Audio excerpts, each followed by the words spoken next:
Are you okay? I just had to switch the subject. Nice.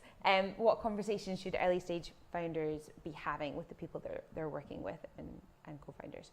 So I guess to start, we're co-founders of Condaba. How did that come to pass? So we met each other at university in St. Andrews, and we both volunteered for Nightline, which is an after-hours listening service. If you go to a university in the UK, chances are there's one at your university. It's like a confidential, anonymous service. So while we were in it, no one knew that we were in it.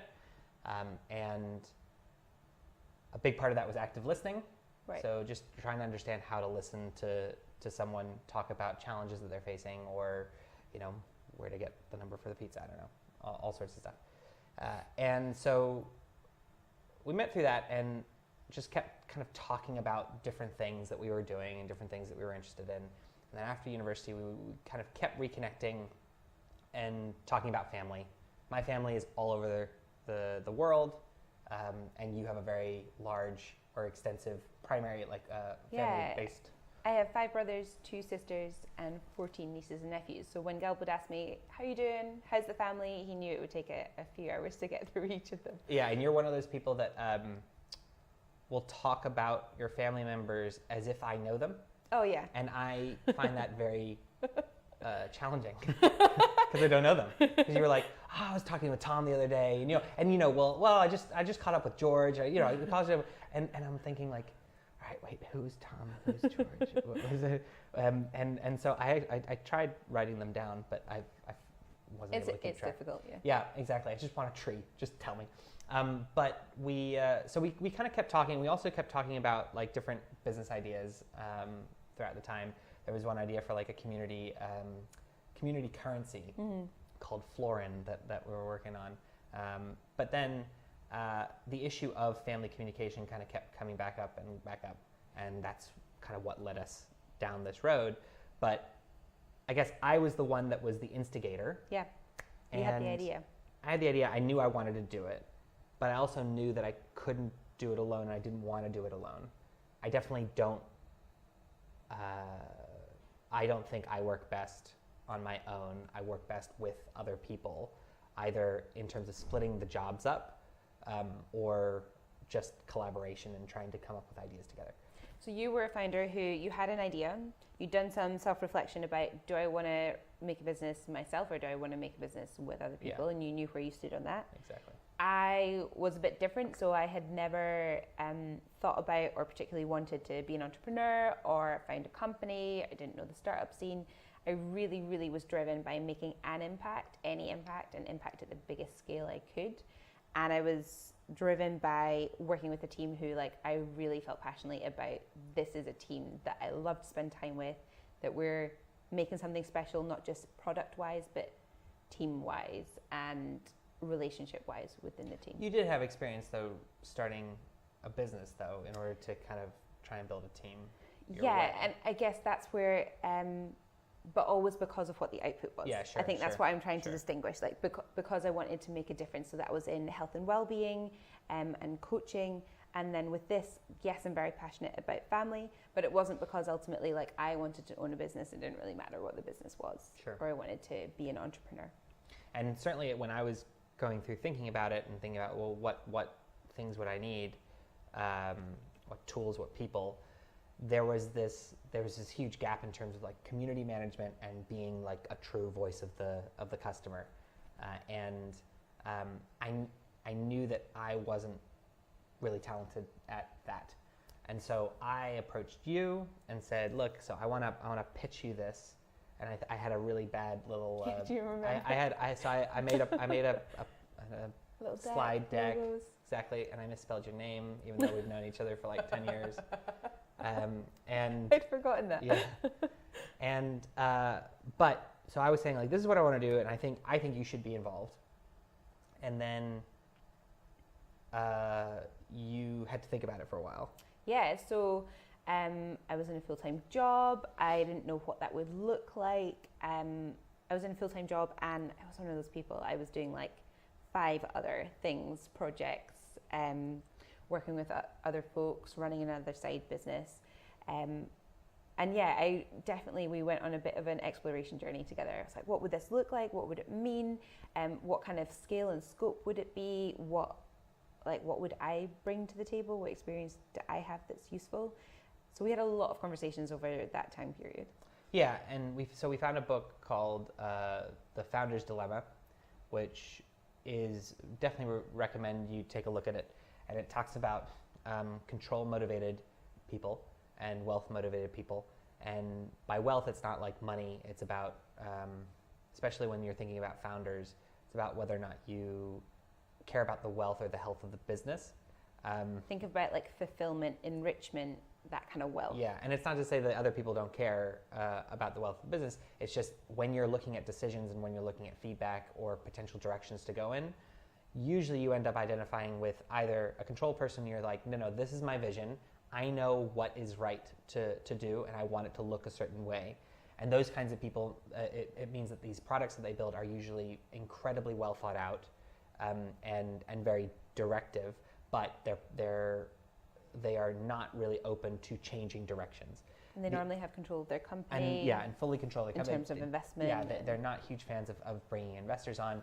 This is all generalizations. And then the other side of the coin is you actively look for external, whether it's partnerships or advice or feedback, and you're fine if someone comes to you and says, I like your product, but I want to change it completely, and I want to do it this, that, and the other thing. And if they can convince you that that's a good business decision, you might sit there and think like, okay, well, yeah, I'm willing to kind of move that in order for the health, to increase the health of the business.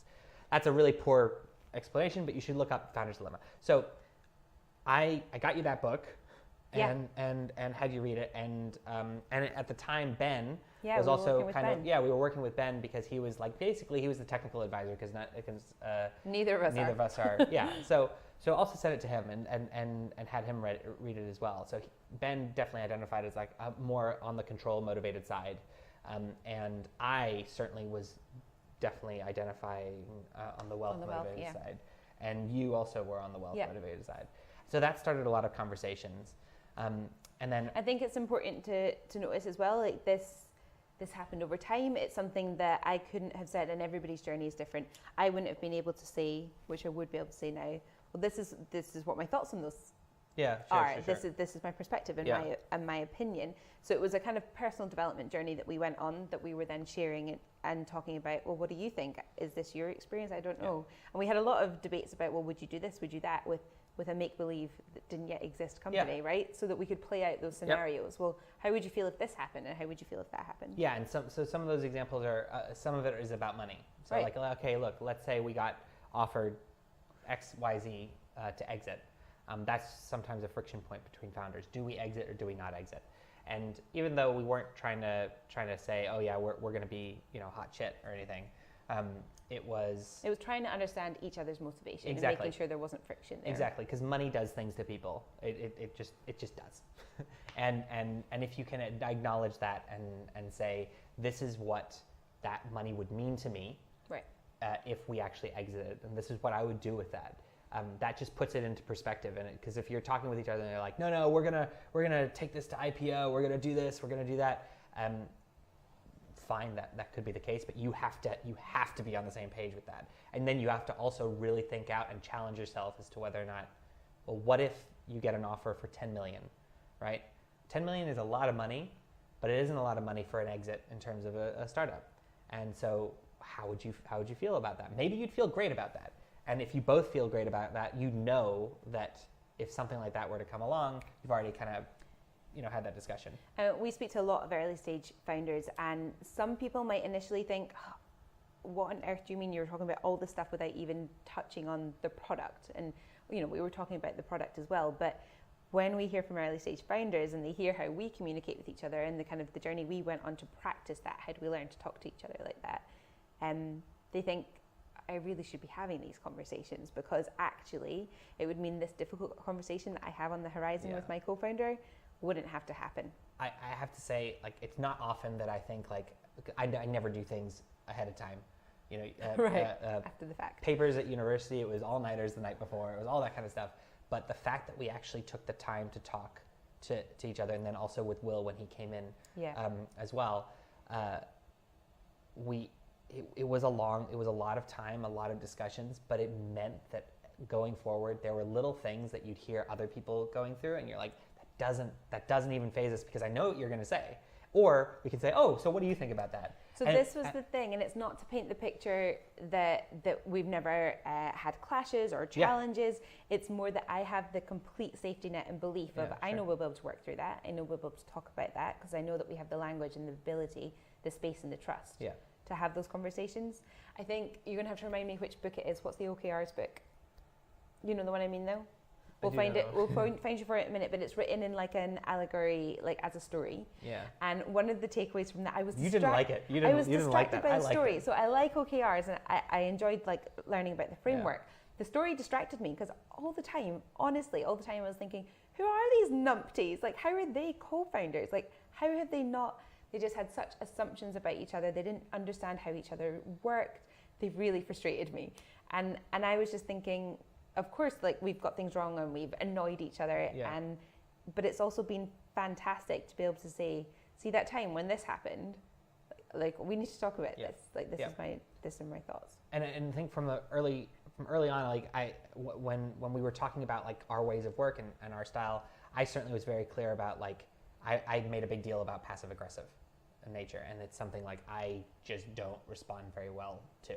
And we went through and we practiced having irritating conversations, and we also then articulated that in legal documents as well. Right. So like, for example, you were working at another organization at that time. So I hadn't left my full-time job yet. Exactly. So I was then saying, well, I don't know how much time you're actually going to be able to commit. You think you're going to be able to commit a lot of time, but your headspace is going to be torn, which ended up happening. And I was feeling really frustrated because I was like, I worry that you're not either interested anymore or whatever. Yeah, exactly. So we were like, okay, so we rehearsed that in a way.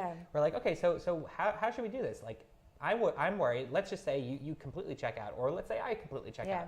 What does that do for the company? That means that a whole bunch of equity is there, and it's dead equity.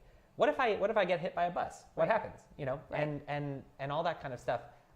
By having those conversations, even though they sound theoretical, it just means that when you have much less intense conversations, you're like, I'm okay, I'm calm, I know this because we've talked about this. So the equity discussion, I don't know if we want to have that. I think it was a little easier for us just because we had known each other before. Yeah, well, maybe, but then for some people, because you hear from a lot of people, well, that's a barrier, because speaking about money or equity with friends, well, that can be a judgment. So there are a couple of different elements, I guess. There's equity, there's who gets paid first. But then there's also like there's also the underlying reasons behind those that I think people that they don't get to. So they're like, equity. I want 40% of the company because that's my worth and I'm supposed to want it. And it's like, okay, what does that actually mean? Why do you want 40% of the company? Do you want 40% of the company because you're going to be sacrificing something and that's the way that you're gonna get that back? Or do you want 40% of the company so that you have control because you're worried about losing control? And I think like looking at those issues, there are other ways that you can build in those controls to make sure that you feel confident. Right. So it's really digging in and exploring those, isn't it? So it's understanding, but can you talk to me why that? Like, what's your motivation? Yeah. And if we understand each other's motivation, then we can talk about, well, there are potentially other levers that can be pulled to make that happen. Yeah. So like I opted for more equity because I wasn't going to get paid. Yeah. And I wasn't going to get paid for a while. Yeah, and we talked about, well, this is what I need to be able to leave my full-time job to be able to exist for the next year. Yeah, exactly. And so we had to have those conversations and talk about, well, this is what salary would look like. Yeah. And this idea of leaving statements also was really great because, so leaving statements, vesting schedules, it's the inverse of that. So if I'm still here in a year's time, I get to retain a certain amount of equity. If I'm still here in 2 years' time, I get to retain another amount of equity. If I leave, then I'm going to give away my equity, back to you. There are things that you can do that write it out to give you confidence that if someone's not pulling their weight, or if someone's, not not in it anymore. Because there's mismatched expectations. There's well, I thought my life would turn out like this, and this is something we talked about. We talked about what about the external factors, like our families, ill health, having children. Like you don't know. Anything could happen. Exactly. And so we talked about those situations and what impact it would potentially mean. And again, just to articulate, it's not even that the actual legal documents themselves are what are the massive benefit. For us, it was the conversation that we had to have to get to be able to write that down and articulate it. So when you're talking to a potential co-founder, I think you might feel the awkwardness of having these conversations, but just imagine that as a test. If I can't say, look, I'm kind of worried if, one of us no longer feels this thing, or what if you actually just leave, and or what if we get an offer for 10 million and I don't think it's a good idea, like that. Those kind of discussions, if the response from the other person is, oh, we'll figure that out, that's a red line, or that's a red flag for me. And being able to articulate that and just entertain it is going to do your future mind a lot of good. Because in the future, you could have things like you need to make a right snap decision. Are you going to take that investment or are you not? Are you going to join that accelerator or are you not? Are you going to make that acquisition or be bought out yourselves or not? Like you're going to have pinch points that are going to be far more stressful than having those initial discussions, and getting into the practice of doing that early on, really valuable. We also, there was one thing I guess I wanted to bring up about roles and responsibilities.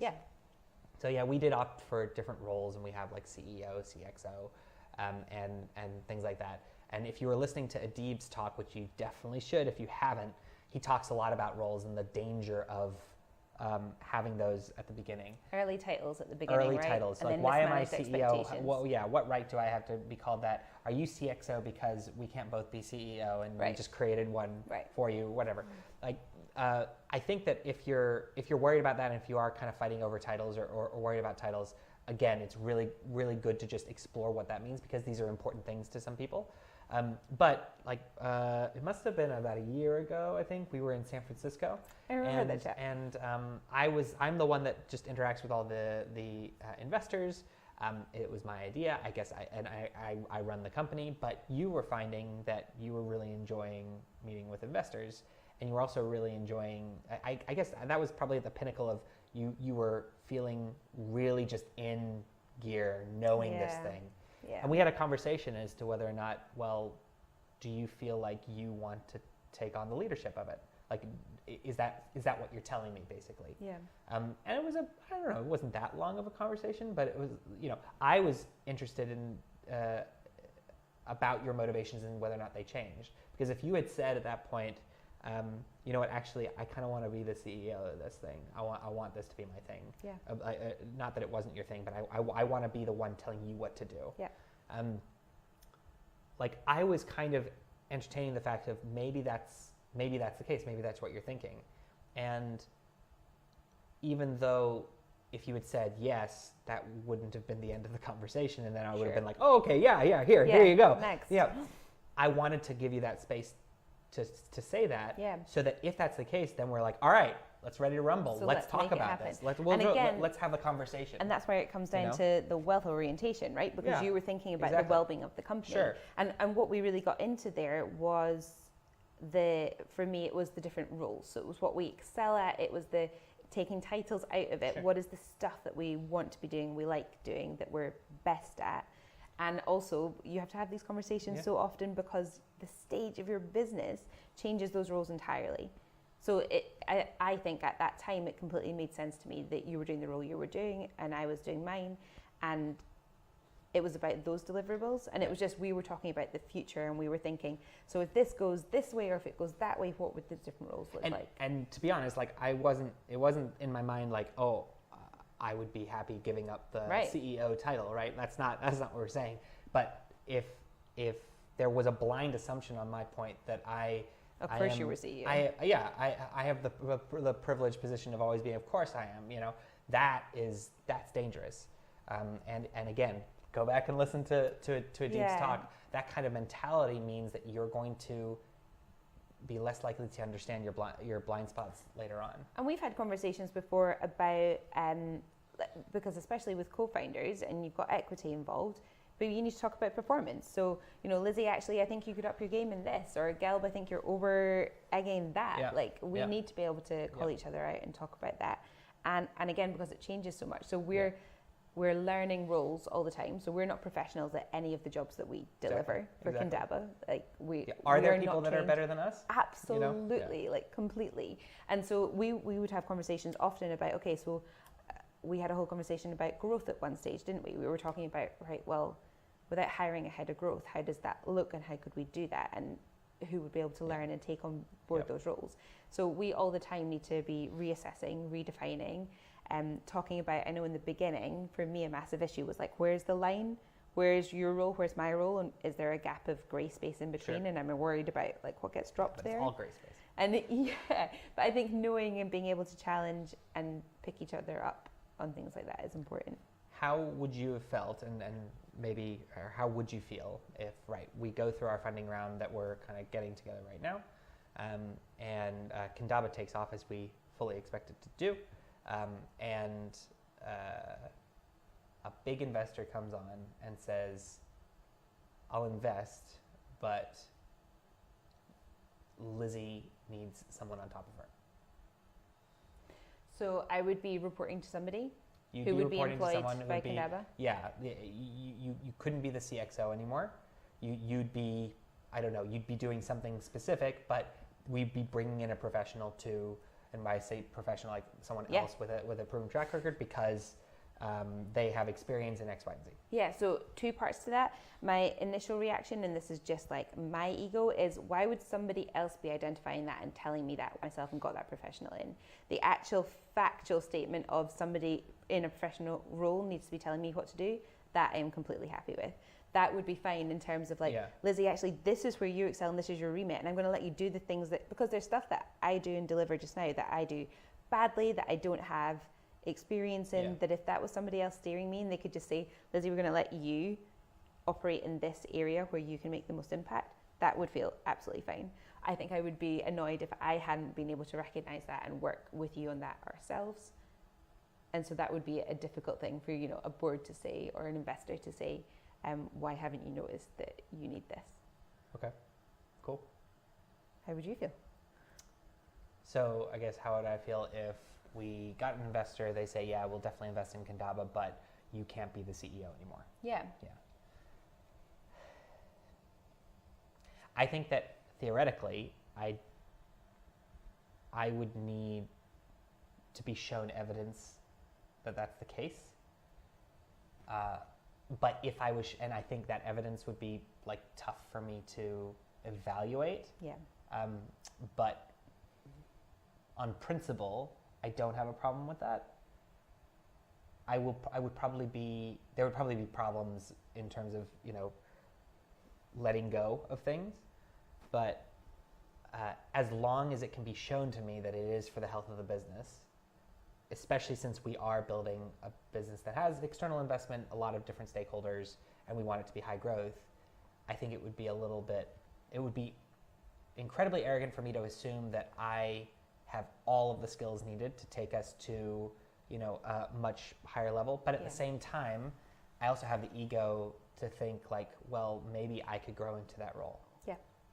And so bringing someone else on, you'd have to show me that the speed really matters, or you show me the evaluation that I'm going to be put under, so that at least I can fail, and then you can say, right, you didn't meet your target, so you're going to bring in another CEO, and then I'd be like, okay, well, clearly I'm not ready. Exactly. Does that make sense? Yep. But a lot of founders won't think that.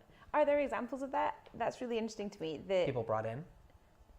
And then the original CEO upskilled to then so not back. Just get exactly. So I'm saying, so if you're a founder of a business and then they're like, well, you need to upskill, so we're going to bring in an external CEO, and then but I get better and I learn, and then I replace the CEO. Well, I guess Google's a good example of that. They I don't know if necessarily it was about upskilling, but it was about different kinds of experiences. Yeah. A lot of companies, and again, harkening back to the Adib chat, a lot of companies will bring in a COO with a lot of experience. And that really makes sense. You know, so I imagine that just because of our the fact that we are first-time founders in that kind of space. Yeah, the CEO. I'd imagine like if we got a couple million pounds of investment, there would be intense pressure for us to bring in a COO, someone who can operationally run the business and also basically train and scale up, or at least evaluate us as to whether or not we're the right ones. And that'd be huge learning. Yeah, and certainly you know, if we're talking about someone like Adib, I would view that as we're bringing someone in and we're basically working for this new person. But at the same time, we're treating that as a teachable opportunity, because the challenge then is, and I know that this happens, I see it happen, is that a founder raises a lot of money, they bring in a COO or they bring in a lead team, and they are out of their element, and they don't want to admit that they're out of their element, so they don't actually have a job to do, you know. And so, but primarily, at least from a CEO perspective, the job is to get the money. Is to keep everything working and to inspire people and to make sure that everyone's on track towards a single vision, and all the other stuff. You know? But so usually, like Facebook, you know, of course, Facebook did that with Sheryl Sandberg. You have a lot of, oftentimes when you see a company and like they'll have a CTO, and then they very quickly bring on a VP of technical or something like that. That's that usually is the COO with the CEO, but in a different kind of department. So you can kind of see like, okay, the CTO is a CTO because they were the early person, and maybe they focus on vision stuff, but the actual person who can run a team. VP security. Exactly. So I don't know how we got into that. Finally, we have a minute left on this. But some people had asked about finding co-founders, especially finding technical co-founders, and how do you do that? And the short answer is you need to make friends with people, and I know that sounds a lot harder than you might think. But like one of the tactics that we had, or that I did, especially when looking and finding Will, is like, so I helped to start the Code Your Future coding school for refugees in Glasgow with Muzaffar, and early on Will was helping as well. That was mostly a technical technical project. A lot of the mentors involved with that are, all of them, or most of them are technical people. I wanted to meet more technical people. I also started attending the JavaScript meetups. So we laugh about this because it's now a running joke in our stand-ups with Gandaba that you chat, pretend JavaScript chat. I'll correct. Because Muzaffar, you know that you need to actually up your skills in Java. Exactly. And then I get torn apart. But it is about making friends, attending things. Like I went to the JavaScript meetups just to meet people there and to try and learn just a little bit about the JavaScript world, for example, and be very clear when I'm there. Like, I am not a technical person. I am here just to watch and learn and hopefully, you know, maybe work with you guys someday. And it took a few months, but again, tried to make friends and meet people. And when you do find somebody that you click with, that you feel like you have shared values, that you can start those conversations, it is really useful if you're non-technical to have a technical advisor who, like a Ben, who we could say, well, we don't have the technical expertise to measure somebody up in terms of their skill set. Having somebody who can look into that is really beneficial. Yeah, exactly. So surrounding yourself with people like that can also check your assumptions. But at the end of the day, in terms of co-founders, it's got to be your pick. And also you have to get to know the person. And I think jumping into bed with someone before you've had a chance to kind of feel them out, talk about your shared goals, you know, all that kind of stuff. It's really, you will thank yourself later on that this vision of, wouldn't it be nice if the four of us started a company together, isn't good enough. And you got to stress test it. It is. You really do have to stress test it, and I think that's one of the things that a lot of founders get wrong early on. All right. Well, we are going to move on. We love chatting about that. That was fun. But any questions, definitely follow up with us. And what's up next? In about 15 minutes, I'll be joined with Michael from Anywhere Works. So please be sure to tune in there. All right. We'll catch you in a bit. Okay.